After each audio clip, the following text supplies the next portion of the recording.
दोस्तों, कल्पना कीजिए आप 19 साल के हैं, आपने नीट जैसी मुश्किल परीक्षा पास की है। आपको डॉक्टर बनना है, लेकिन अचानक सिस्टम की एक छोटी सी गलती आपका पूरा भविष्य दांव पर लगा देती है। आप वकील के पास जाते हैं तो वो लाखों की फीस मांगता है। तो ऐसे में आप क्या करेंगे? हार मान लेंगे? नहीं। आज मैं आपको सुनाने जा रही हूँ अथर्व चतुर्वेदी की कहानी।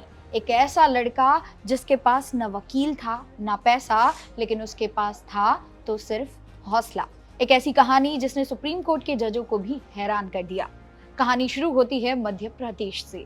अथर्व ने नीट 2024 में शानदार नंबर लाए। वो ईडब्ल्यूएस यानी आर्थिक रूप से कमजोर वर्ग कैटेगरी से आते हैं, लेकिन कॉलेज अलॉटमेंट के समय एक तकनीकी गड़बड़ी हुई। अथर्व को जो सीट मिलनी चाहिए वो नहीं मिली। अथर्व दर दर भटके, अधिकारियों के चक्कर काटे।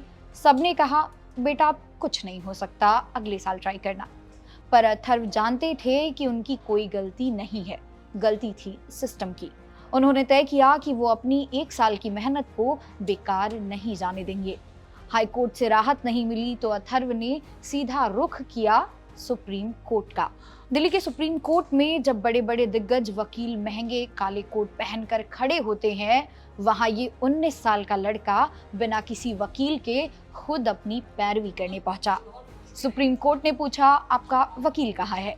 अथर्व ने विनम्रता से जवाब दिया, माय लॉर्ड, मेरे पास वकील करने के पैसे नहीं, मैं खुद ही अपनी बात रखूंगा। जजों ने उन्हें मौका दिया। अथर्व ने किसी मंझे हुए वकील की तरह संविधान की धाराओं और नियमों का हवाला दिया। उन्होंने साबित किया कि कैसे नियमों के खिलाफ जाकर उन्हें एडमिशन से रोका गया। जस्टिस सूर्यकांत और जस्टिस उज्जवल भुइयां की बेंच अथर्व की दलीलों से इतनी प्रभावित हुई कि उन्होंने न सिर्फ उसकी बात सुनी, बल्कि अधिकारियों को जमकर फटकार भी लगाई।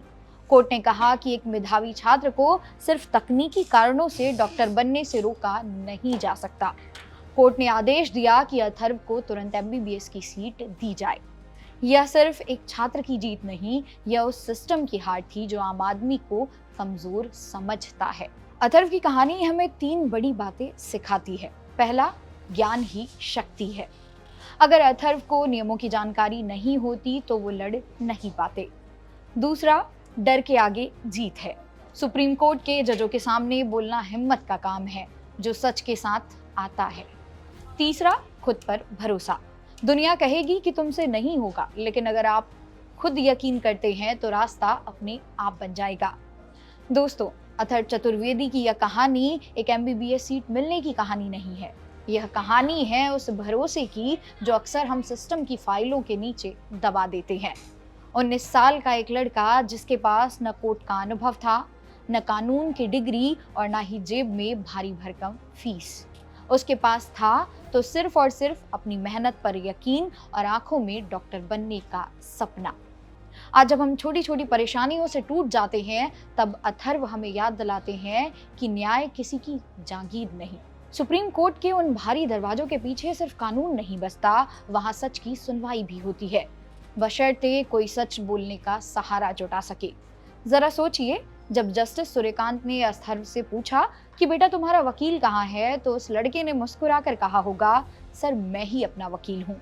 उस पल ने पूरे देश के युवाओं को एक संदेश दिया कि अगर आप सही हैं तो आपको किसी ढाल की जरूरत नहीं, आपका सच ही आपकी सबसे बड़ी तलवार है।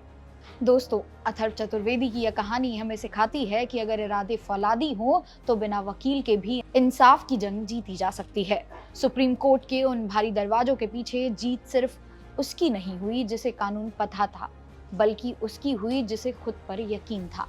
इस कहानी को सुनने के बाद एक सवाल मैं आपसे पूछना चाहूंगी, क्या आपको भी लगता है कि हमारे देश के हर छात्र के अंदर इतना साहस है कि वह अन्याय के खिलाफ अकेला खड़ा हो सके? या फिर आज भी हमारा सिस्टम इतना पेचीदा है कि एक आम छात्र को अपने हक के लिए सुप्रीम कोर्ट तक का सफर तय करना पड़ता है? आपकी राय क्या है? क्या शिक्षा और इंसाफ सच में सबके लिए बराबर है? कमेंट्स में अपनी राय जरूर लिखें, क्योंकि आपकी एक आवाज किसी और के लिए प्रेरणा बन सकती है। अथर्व को उनकी जीत की बधाई और आप सबको एक छोटा सा संदेश, अपनी पढ़ाई को अपनी ताकत बनाइए ताकि कल आपको भी किसी ढाल की जरूरत ना पड़े। मेरा नाम है मोनाली पांडे, मिलते हैं अगली वीडियो में। धन्यवाद।